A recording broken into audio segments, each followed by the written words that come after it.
সংস্কারের কথা বলে আসছে, কিন্তু যখন সংস্কারের সময় এসেছে তখন তাদের আওয়াজ বন্ধ হয়ে গেছে। জুলাই গণঅভ্যুত্থানের পর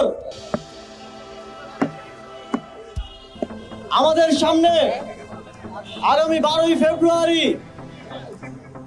5ই আগস্টের পর আরেক গুরুত্বপূর্ণ ক্রান্তিকাল হিসেবে আমাদের সামনে এসে উপস্থিত হয়েছে। সেদিন যেমন বাংলাদেশের মুক্তিকামী মানুষের ভাগ্য নির্ধারিত হয়েছিল, সেই একদিনে 4 থেকে 500 শহীদের রক্তের বিনিময়ে আমরা শেখ হাসিনাকে বাংলাদেশ থেকে তাড়াতে সফল হয়েছিলাম। আবার আরেকটি সেই রকম দিন হিসেবে 12ই ফেব্রুয়ারি আমাদের সামনে আছে।